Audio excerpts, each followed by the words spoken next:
गलती से किसी ने 1 अप्रैल को मूर्खों के दिन का नाम दे दिया, जबकि 1 अप्रैल मूर्खों का दिन नहीं है। असल में यदि मूर्खों का कोई दिन है, पागलों का कोई दिन है, पढ़े लिखे अज्ञानियों का कोई दिन है, भेड़ चाल में चलने वालों का कोई दिन है, गांधारी की तरह आंखों पर काली पट्टी बांधकर जीवन जीने वालों का कोई दिन है, तो वो है 31 दिसंबर। जी हाँ, 31 दिसंबर। क्यों मना रहे हैं?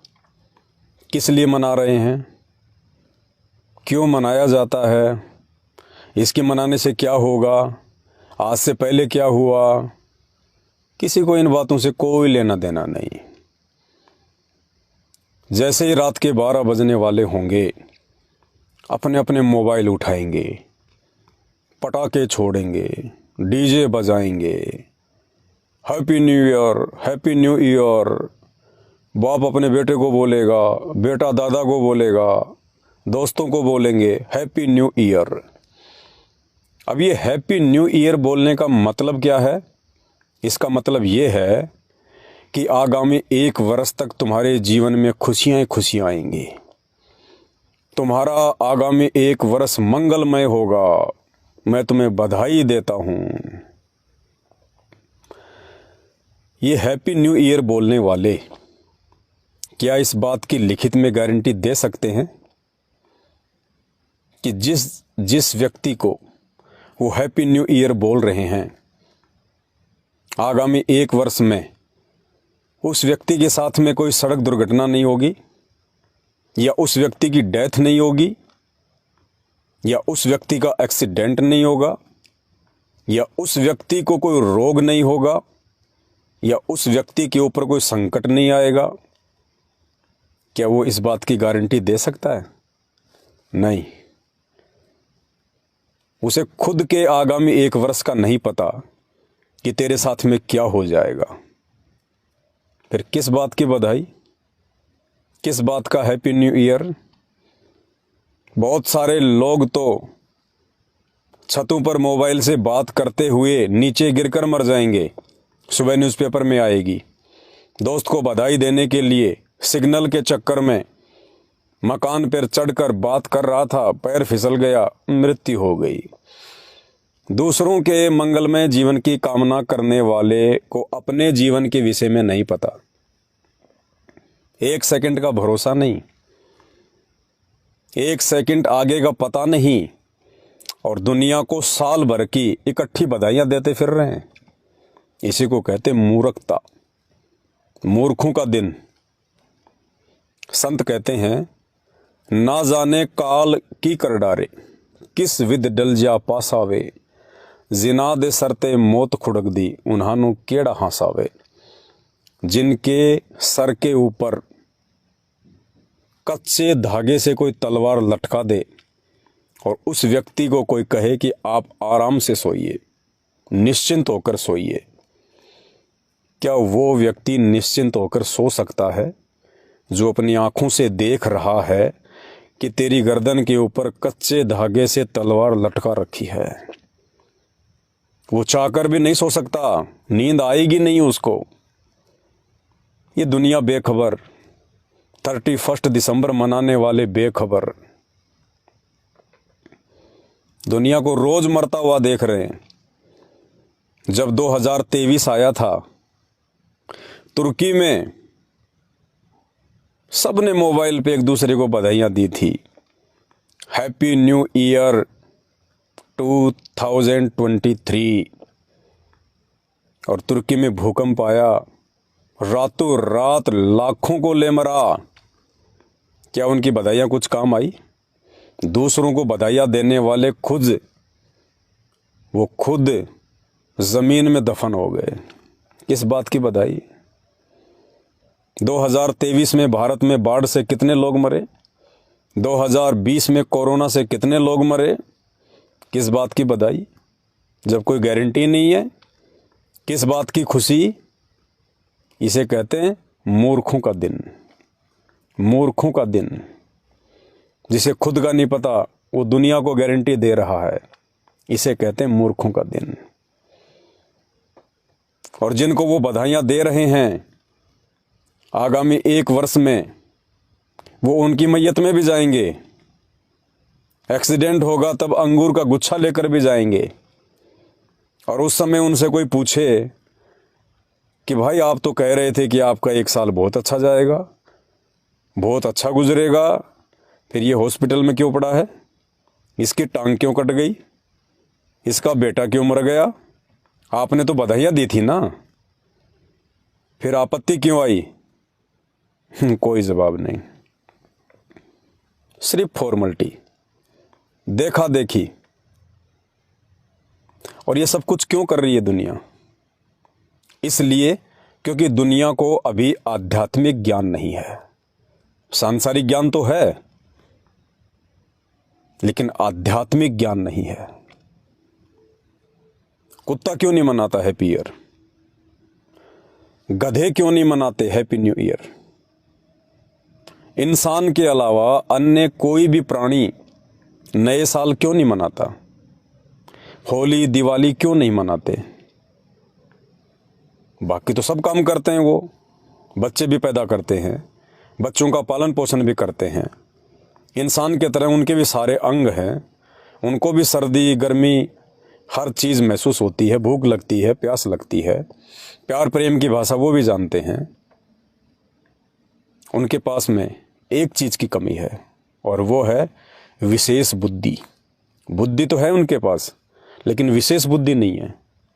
ये विशेष बुद्धि उस देने वाले परवरदिगार ने, उस देने वाले परमात्मा ने केवल और केवल इंसान को दी है।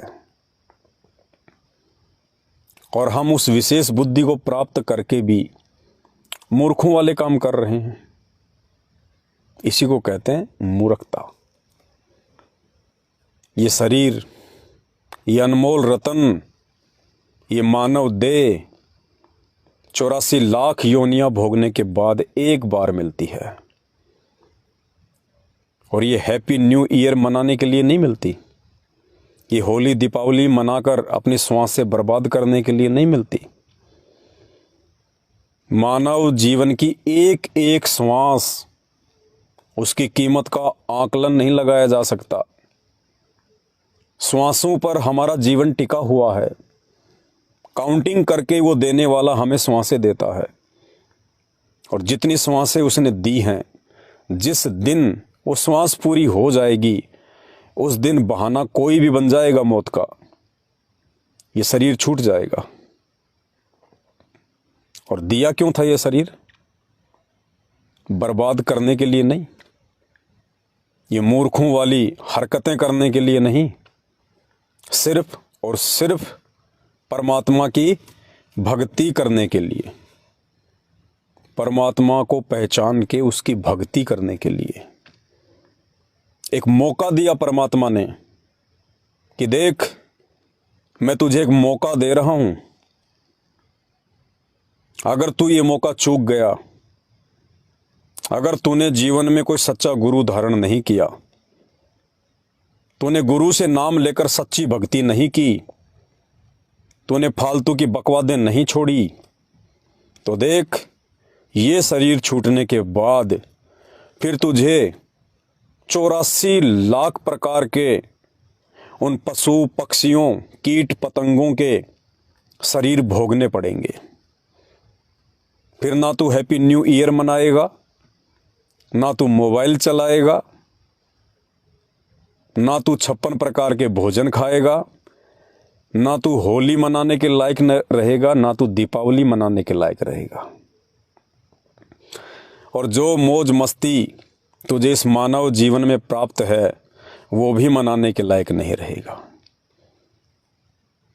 फिर भगवान हमें पशु पक्षियों के शरीर में डाल देता है। इसलिए भाइयों, किस बात की खुशी? पहचानो अपने आप को, पहचानो इस मानव देह को। मानव जन्म दुर्लभ है, ये मिले न बारंबार। जैसे पेड़ से पत्ता टूट जाए, वो वापस नहीं लगता डार। ये इतना अनमोल है, इसकी कीमत का कोई अंदाज़ा नहीं लगाया जा सकता, और हम इसको बर्बाद कर रहे हैं। पल पल, क्षण क्षण इन श्वासों को बर्बाद कर रहे हैं। सर के ऊपर तलवार लटक रही है और हैप्पी न्यू ईयर मना रहे हैं। सुबह का पता नहीं कि मेरे साथ में क्या हो जाएगा, मेरे परिवार के साथ में क्या हो जाएगा, रोड पर चलते चलते मेरे साथ क्या हो जाएगा। एक क्षण का भरोसा नहीं, और डीजे पर नाच रहे हैं। 31 दिसंबर, 31 दिसंबर, हैप्पी न्यू ईयर। आदरणीय संत गरीबदास जी ने कहा है कि ये संसार समझदा नाही, और कहंदा श्याम दोपहरे नू, गरीबदास ये वक्त जात है, रोगे इस पहरे नू। बाद में पछताओगे जब ये शरीर हाथ से निकल जाएगा। और ये मिट्टी का शरीर किसी भी क्षण तुम्हारे हाथ से निकल सकता है। वो परमात्मा ने कोई काउंटर नहीं लगा रखा हमारे माथे पर कि आपकी कितनी श्वासें बाकी हैं, लेकिन जितनी उसने दी है उतना ही चलेगा। कहते ना, जितनी चाबी भरी राम ने उतना चले खिलौना। भाइयों, ये मूर्खता छोड़ो, और इस खिलौने में उस राम ने जो चाबी भर रखी है, वो चाबी खत्म होने से पहले पहले सच्चे संत की तलाश कर लो, सच्चा गुरु धारण कर लो। ये भक्ति करने के लिए परमात्मा ने मानव शरीर दिया है। अगर इसको बकवाद करके बर्बाद करोगे, अगला जन्म पशु का, पक्षियों का, कीड़े का। अब कीड़ा लैट्रिन में भी पैदा हो सकता है, कीड़ा गंदी नाली में भी पैदा हो सकता है। ये शरीर मिलेंगे, फिर पछताओगे। ये दिन याद करने के लायक भी नहीं रहोगे। उन पशु योनियों में फिर तुम्हें कोई नहीं बताएगा, कोई नहीं समझाएगा। और अगर कोई कान पकड़ के समझाएगा कि बेटा भक्ति कर, तो उस पशु योनि में वो बातें समझने के लायक तुम्हारे पास में बुद्धि नहीं रहेगी। इसलिए आज समय है, थोड़ा सा विचार करो। यूट्यूब पर जाकर सर्च करो, संत रामपाल जी महाराज के सत्संग। कुछ दिन उनके सत्संग सुनिए, सुनिए उनके प्रवचन। ज्ञान से ही ज्ञान होता है। किसी के विचार जब तक सुनोगे नहीं, उसके बारे में जानोगे नहीं,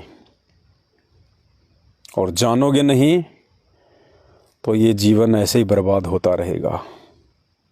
और अगला जन्म गधे, कुत्ते, सूअर, कीट, पतंग, मक्खी, मच्छर, कीड़े मकोड़े,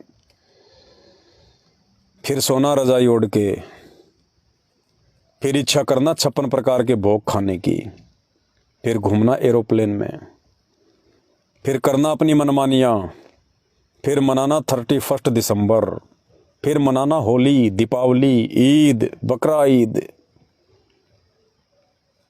किसी लायक नहीं रहोगे। समय है, और ये समय भी बहुत कम बचा है। 2028, 2024 से 2028 महाविनाशकारी समय। कब किसके साथ क्या घटना घटित हो जाए, मानव जाति पर कब कौन से समय कौन सी भयानक आपत्ति आ जाए, कुछ भरोसा नहीं। अभी तो फुदक रहे हैं कि रात के 12 बजने वाले हैं, रात के 12 बजने वाले हैं। पटाखे फोड़ेंगे, रॉकेट चलाएंगे, डीजे बजाएंगे, डांस करेंगे। दारू की बोतलें भी आ गई, बकरे भी कट के आ गए, यार दोस्त भी आ गए। 31 दिसंबर मनाएंगे और रात के 12 बजने से 1 घंटा पहले फोन आ जाए कि भाई आपका बेटा छत से पैर फिसलने से नीचे गिरकर मर गया। वो व्यक्ति जो पूरी तैयारी करके बैठा था 31 दिसंबर मनाने की, जरा मना के दिखाए।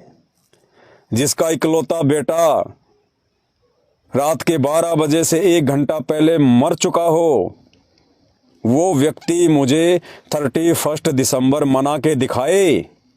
फिर किस बात की खुशी? ना तुम्हारी गारंटी, ना तुम्हारे परिवार की गारंटी, ना तुम्हारे यार दोस्तों की गारंटी। फिर किस बात की खुशी? इसी को कहते मूर्खता, ज्ञान नहीं।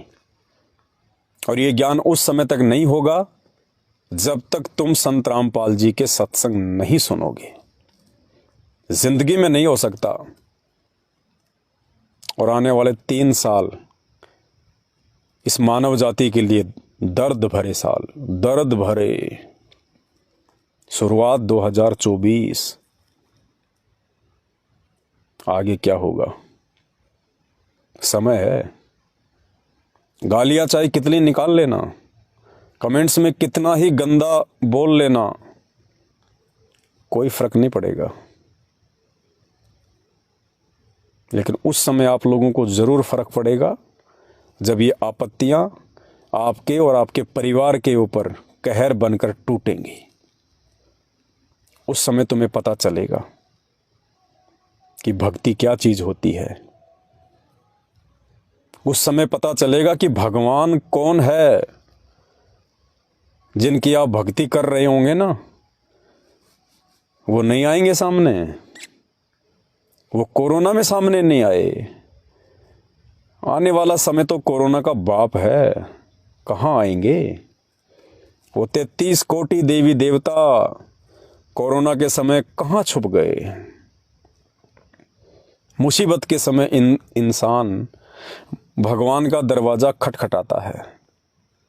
लेकिन जब कोरोना आया तो मुसलमानों का अल्लाह, सिखों का वाहिगुरु, ईसाइयों का मसीह, हिंदुओं का भगवान, सब ने अपने अपने दरवाजे बंद कर लिए। उन मुल्ला और काजियों ने, उन पाठियों ने, उन पास्टरों ने, उन पुजारियों ने, पंडितों ने दरवाजे बंद कर दिए। उन मूर्तियों के ऊपर मास्क चढ़ा दिया। आने वाला समय कोरोना का बाप है और उस समय कोई बचाएगा वो भी दुनिया का बाप होगा। और वो दुनिया का बाप आज धरती पर आया हुआ है और उस दुनिया के बाप का नाम है संत रामपाल जी भगवान। अभी समझ में नहीं आएगी। जब तक सत्संग नहीं सुनोगे समझ में नहीं आएगी। मजाक लगेगा, मैं आपको मूर्ख लगूंगा। लेकिन जब वो आपत्तियां कहर बन के आएंगी तुम्हारे ऊपर बीतेगी, और जब तुम्हारे सभी देवी देवता, तुम्हारे भगवान, तुम्हारे अल्लाह, तुम्हारी वो इष्ट देव, तुम्हारे गुरुजन तुम्हारा साथ छोड़कर जा चुके होंगे, उस समय तुम्हें पता चलेगा कि भगवान कौन है।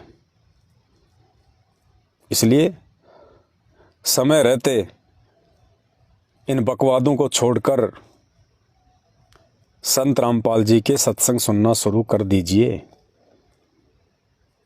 अरे साल 2023 में हमास में जितने भी लोग रहते थे, फिलिस्तीन में जितने भी लोग रहते थे, क्या उन्होंने एक दूसरे को नए साल की बधाइयां नहीं दी होंगी? कहाँ गई उनकी वो बधाइयां? वो पूरा का पूरा हमास 10 लाख लोग बेघर हो गए, रोटी को तरस गए, बने बनाए मकान छोड़ने को विवश हो गए। कितने लोग मृत्यु को प्राप्त हो गए। क्या काम आई वो बधाइयाँ?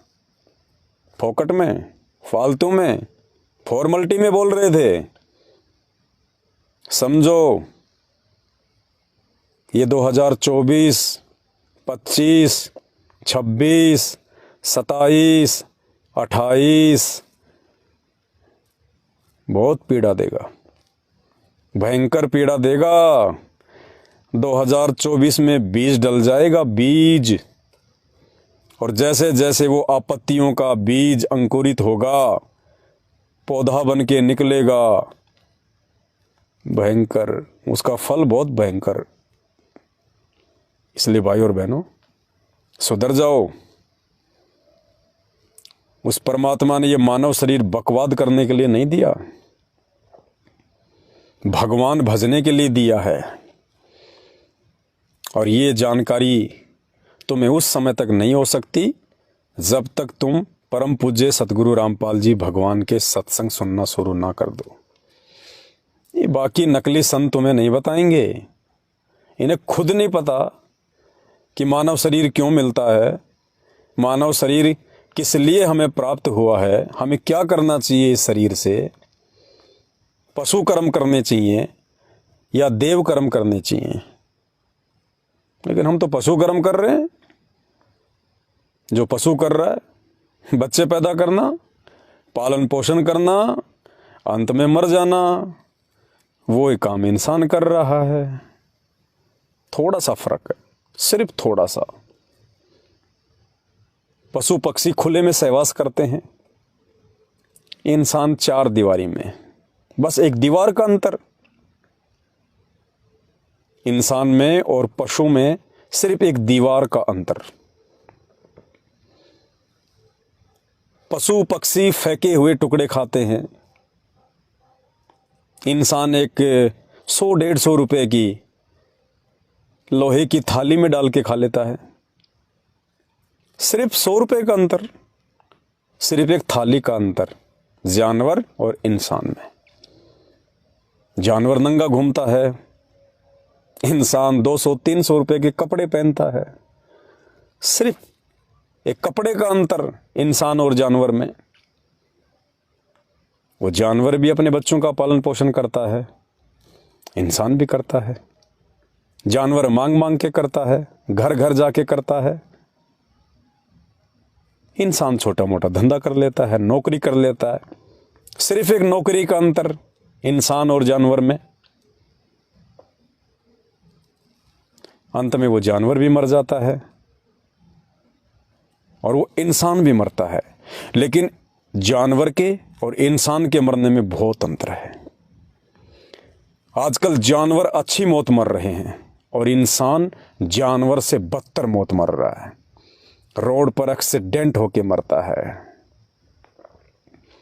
आंतें बिखर जाती हैं, शरीर की चटनी बन जाती है, बीमारी से तड़प तड़प के मरता है। 3 साल से कैंसर, 4 साल से कैंसर, 5 साल से एड्स, तड़प तड़प के मरता है। हॉस्पिटलों में सड़ सड़ के मरता है, एक्सीडेंट में मरता है, भयंकर पीड़ा भोग कर मरता है।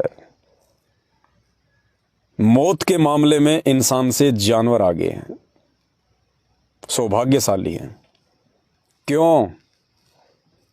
क्योंकि मानव जन्म प्राप्त करके और भगवान से आपने जो प्रॉमिस किया था, रो रहे थे कि भगवान एक बार मुझे मनुष्य शरीर दे दो, मैं भक्ति करूंगा और कुछ नहीं करूंगा, मुझे सब पता चल गया।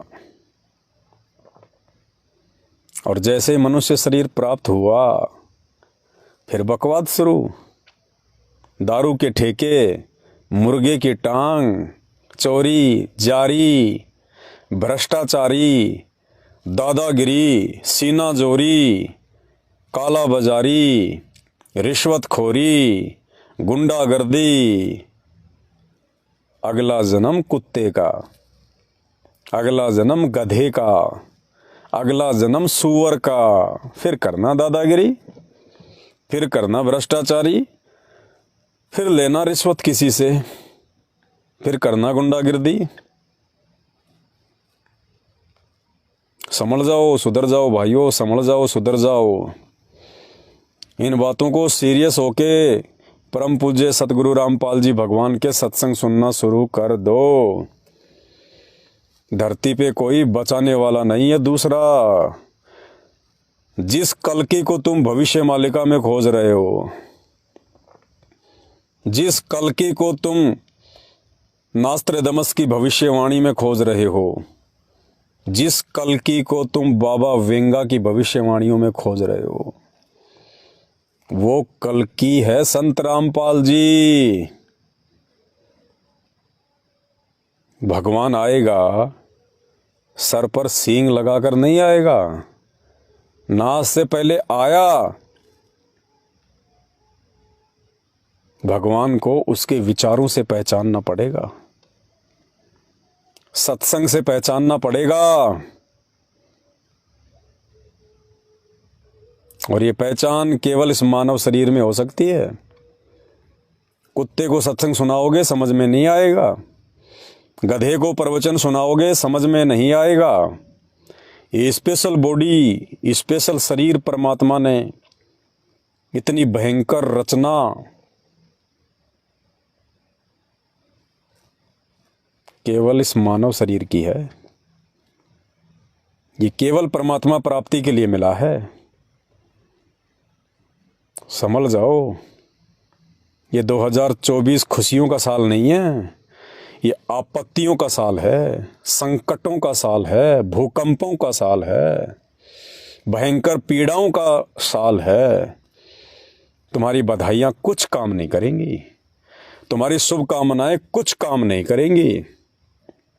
दूसरों की तो छोड़िए, तुम्हारी शुभकामनाएं तुम्हारे खुद की भी काम नहीं आने वाली।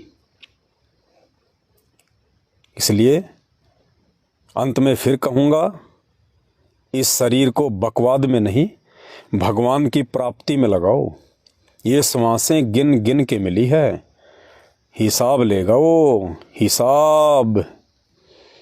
यूट्यूब, मोबाइल, सर्च संत रामपाल जी महाराज सत्संग, नहीं तो खून के आंसू, खून के आंसू।